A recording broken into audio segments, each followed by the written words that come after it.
प्रिय व्यूवर्स, इसी प्रोग्राम को इंग्लिश में देखने के लिए देखिए हमारा दृष्टि IAS इंग्लिश यूट्यूब चैनल सुबह 10:30 बजे। प्रिय व्यूवर्स, आगामी सिविल सेवा प्रारंभिक परीक्षा के मद्देनजर अभी कुछ दिनों तक ऑडियो आर्टिकल का प्रकाशन नहीं किया जाएगा। इस बीच आपकी तैयारी को और बेहतर करने के लिए PT 2021 रिवीजन सीरीज प्रोग्राम शुरू हो चुका है। PT 2021 रिवीजन सीरीज प्रोग्राम रोज सुबह 8 बजे चैनल पे प्रकाशित किया जाएगा। उम्मीद है हमारी यह पहल आपके लिए लाभकारी होगी। धन्यवाद।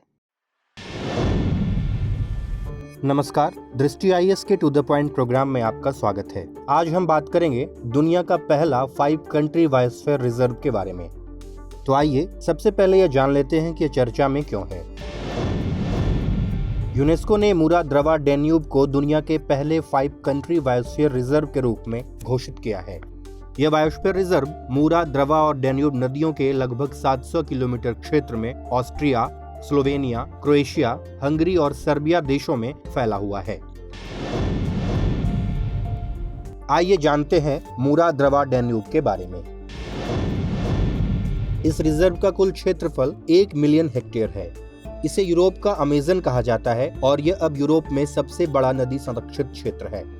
यह बायोस्फीयर रिजर्व यूरोप में सफेद पूंछ वाले ईगल का प्रजनन केंद्र है।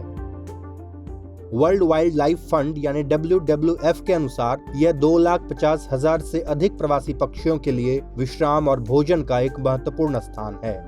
प्रजातियों की विविधता के मामले में यह यूरोप के सबसे संपन्न क्षेत्रों में से एक है। यह बाढ़ के मैदानों के जंगलों, बजरी और रेत के किनारों, नदी के द्वीपों, ऑक्सबो या गोकूर झील और घास के मैदानों का क्षेत्र है। आइए जानते हैं बायोस्फीयर रिजर्व क्या है। बायोस्फीयर रिजर्व यूनेस्को द्वारा दिया गया एक अंतर्राष्ट्रीय पदनाम है। यह स्थलीय या तटीय अथवा समुद्री पारिस्थितिक तंत्र के बड़े क्षेत्रों या उनके संयोजन में फैले प्राकृतिक और सांस्कृतिक परिदृश्य के लिए दिया जाता है। इसका मकसद पौधों और जीव जंतुओं की जैव विविधता के संरक्षण के माध्यम से जैव विविधता को बढ़ावा देना है।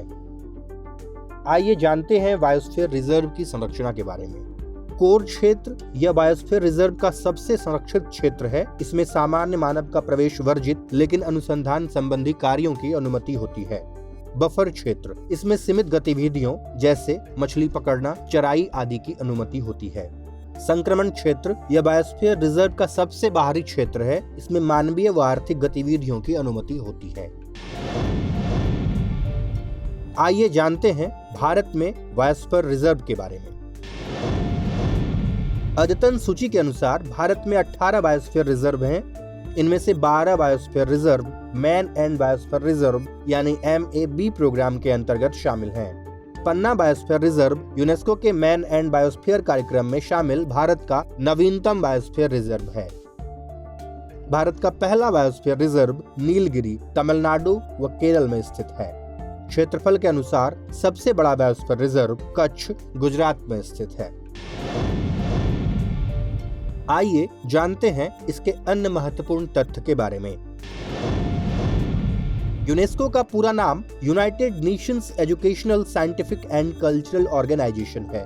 इसकी स्थापना 1945 में हुई और इसका मुख्यालय पेरिस यानी फ्रांस में है। वर्तमान में यूनेस्को में 195 सदस्य देश हैं। 1971 में यूनेस्को द्वारा मैन एंड बायोस्फीयर कार्यक्रम की शुरुआत की गई। इस कार्यक्रम का उद्देश्य स्थानीय समुदायों व पर्यावरण के बीच वैज्ञानिक दृष्टिकोण का विकास करना है।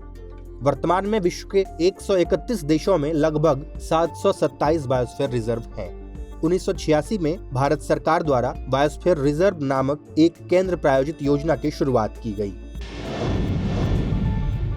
अब नोट कर लेते हैं आज का अभ्यास प्रश्न। निम्नलिखित कथनों पर विचार कीजिए। पहला, भारत का पहला biosphere reserve Nilgiri biosphere reserve है।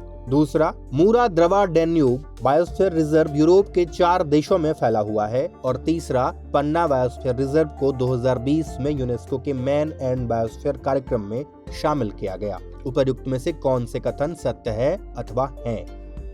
ऑप्शंस हैं A केवल 1 और 2, B केवल 2 और 3, C केवल 1 और 3 और D उपर्युक्त सभी। इसका उत्तर हमें कमेंट सेक्शन में जरूर भेजिएगा। मिलते हैं अगले प्रोग्राम में एक नए टॉपिक के साथ। शुक्रिया।